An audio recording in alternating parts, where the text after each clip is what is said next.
de pesos y suspensión a un médico de Manizales, quien en consulta ginecológica y a una paciente que vio una sola vez informó que no practicaba abortos. Su sanción fue revocada por la Sala Plena a solicitud de la Procuraduría. Sentencia T-388 del 2009. Se trató de un bebé que tenía malformaciones genéticas, el cual nació por cesárea y murió 15 minutos después, procedimiento que el magistrado ponente de la sentencia aceptó como válido dentro de los cubiertos por la sentencia que despenalizó el aborto y ordenó que se investigara al juez que se negó a ordenarlo, al advertir que un juez de la República no puede recurrir a la objeción de conciencia. También ordenó la realización de campañas masivas de difusión de la sentencia que despenalizó el aborto, las cuales fueron bautizadas como la Cátedra del Aborto. Sentencia T-585 del 2010. El caso de una mujer que solicita la práctica de un aborto por complicaciones de salud, frente a lo cual todos los diagnósticos de los médicos que la atienden niegan la necesidad del aborto o la existencia de riesgo para la vida o la salud de la mujer, que también es negada por los galenos. La madre gestante decide entonces practicarse un aborto clandestino, penalizado, lo cual informa con posterioridad al magistrado, el magistrado ponente de la Sala de Tutela de la Corte Constitucional. La Corte en este caso afirma que el aborto debía realizarse. Se fundamenta en un supuesto documento según el cual una de las médicas que atendió a la mujer embarazada habría solicitado el aborto, hecho que fue desmentido a través de testimonio juramentado de la médica que atendió a la paciente. El magistrado ponente declara a partir de este caso que el aborto es un derecho fundamental de la mujer. Tanto este caso como el anterior se encuentran en la Fiscalía por delitos contra la vida. De este modo, con argumentos arbitrarios, desconociendo los principios más elementales del derecho e incluso basando sus providencias en supuestos de hechos falsos, la Corte Constitucional ha eliminado de forma absoluta toda protección a la vida de los seres humanos por nacer. Frente a las actuaciones de la Corte en los casos concretos en sede de tutela, los cuales son aprovechados para expedir órdenes administrativas y reglamentaciones generales en cuanto al supuesto derecho al aborto, cualquier consideración por la vida del nascituro se toma absolutamente incomprensible, de la misma manera como gracias a otras sentencias de la Corte se ha tornado en incomprensible el concepto de dignidad. La sustitución del concepto de dignidad. Si hay un concepto capital en el ordenamiento jurídico colombiano cuya importancia difícilmente puede ser exagerada, es el concepto de dignidad humana. De acuerdo con el artículo 1 de la Constitución, el respeto a la dignidad humana es la primera base sobre la cual se funda el Estado colombiano, y es no solo uno de los términos más utilizados por la Corte Constitucional en sus sentencias, de las cuales hasta la fecha se han emitido casi 7.000 sobre el tema, sino que su aplicación ha sido definitiva para resolver los casos más polémicos y delicados que han llegado a la Corte, como son los relativos al aborto, la eutanasia, la despenalización de la dosis personal de la droga, el reconocimiento legal a las uniones homosexuales o el cambio de sexo. De la misma forma, la Declaración Universal de los Derechos Humanos del 48 reconoce que la libertad, la justicia y la paz en el mundo tienen por base el reconocimiento de la dignidad humana intrínseca y de los derechos iguales e inalienables de todos los miembros de la familia humana. Sin embargo, a pesar de ser un concepto tan importante para nuestro orden jurídico y constitucional, es un concepto cada vez más confuso y ambiguo, pues si bien se acepta generalmente como un supuesto fundamental en prácticamente toda la legislación internacional sobre derechos humanos, su significado es sumamente vago, pues ningún texto se atreve a definirla. Pero incluso si se definiera, las múltiples posibilidades semánticas permitirían encajar más o menos cómodamente interpretaciones divergentes suscritas por diversos grupos políticos y filosóficos, como aquella concepción de la dignidad a que se recurre para justificar la eutanasia,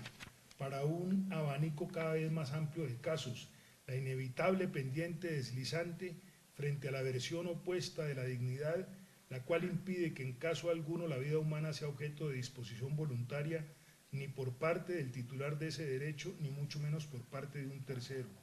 Tal es la confusión en relación con la dignidad que célebres profesores en bioética la han acusado de ser completamente inútil que en el peor de los casos no se trataría más que de un eslogan tomado de las religiones, principalmente de los escritos del magisterio de la Iglesia Católica,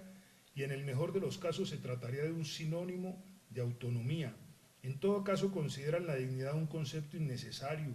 y por eso abogan por su eliminación, como efectivamente lo hizo la Enciclopedia de Bioética de Macmillan, Nueva York, la cual eliminó el término dignidad humana en su edición de 1995. La explicación de esta paradoja, por la que un concepto capital como la dignidad, tan frecuentemente citado en los textos nacionales e internacionales sobre derechos humanos y fundamento del ordenamiento jurídico de Occidente, hoy sea imposible de comprender para tantos expertos, radica en que se trata de un concepto metafísico. Un concepto metafísico que llegó a la Constitución de la mano de una cultura concreta, fundada sobre bases cristianas y una tradición filosófica y jurídica europea. Desde ese contexto es como se entiende la dignidad tal como fue consagrada en la Constitución, como el fundamento del orden constitucional, pues hace referencia a esa calidad inalienable e inherente que tiene todo ser humano de ser persona, y es persona por haber sido creado a imagen y semejanza de Dios, no de Changó ni de Buda, sino del Dios del preámbulo, que no es otro que el Dios de los cristianos, aquel que honran y veneran los colombianos desde que se fundó la patria.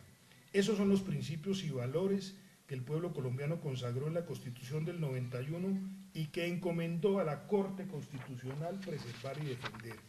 Si el pueblo quiere modificar alguno de esos conceptos fundamentales, tiene a su disposición un variado repertorio de mecanismos constitucionales, pero si no lo hace, no es función de la Corte Constitucional introducir sustituciones ni modificaciones al texto de la Constitución, so pretexto de ser su guardián y único interlocutor autorizado con su espíritu. Y eso es precisamente lo que ha hecho la Corte a través de las sentencias del aborto y la eutanasia, en las que trata el concepto de dignidad apenas como un sinónimo de autonomía,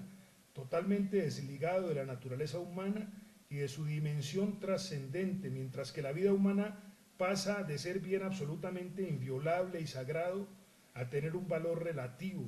dependiente de valoraciones subjetivas circunstanciales, cuya cotización varía al alza y la baja según el vaivén de las modas y de las tendencias sociales.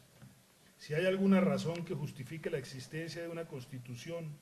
si ésta tiene alguna utilidad, es para ser una norma suprema, lo cual implica que sus conceptos en ella incorporados tienen contenidos normativos, es decir, prescriben conductas, regulan derechos y expresan jurídicamente un estado de cosas. Es decir, los conceptos constitucionales, desde los más sencillos como inflación hasta los más complejos como libertad, vida o dignidad, están consagrados en la Carta Política para ser autoridad, no para servir de comodines a los que los magistrados de turno puedan recurrir sin sonrojo para imponer en nuestro sistema jurídico sus imaginarios y sus propias concepciones personales. El respeto por el derecho a la vida como un derecho absolutamente inviolable que le pertenece a todo ser humano desde el primer instante de su existencia y hasta su muerte natural, así como el reconocimiento de la dignidad como condición inherente a todo ser humano, como raíz y fundamento de todos los demás derechos fundamentales, como mínimo innegociable y como cláusula límite de todo el ordenamiento jurídico, son el único fundamento posible para una sociedad que busque la convivencia pacífica y un orden social justo. Además, la vida y la dignidad así entendidas hacen parte no solo de la más asentada tradición jurídica de nuestro país, sino de los valores culturales y sociales más arraigados del pueblo colombiano. Como tal, estos conceptos fueron consagrados por la Asamblea Nacional Constituyente en la Constitución del 91, para luego ser vaciados de contenido y sustituidos por otros conceptos extraños a través de lamentables e incoherentes fallos de la Corte Constitucional. Para cualquier servidor público que haya jurado respetar y defender la Constitución política de nuestro país, no puede haber misión más necesaria y urgente que restaurar el significado original del derecho a la vida y el respeto a la dignidad humana. Y eso es precisamente lo que busca el proyecto de acto legislativo de protección integral a la vida, que con el apoyo de la sociedad civil y las comunidades religiosas de nuestro país Esperamos que el Congreso de la República apruebe en la próxima legislatura. Y gracias.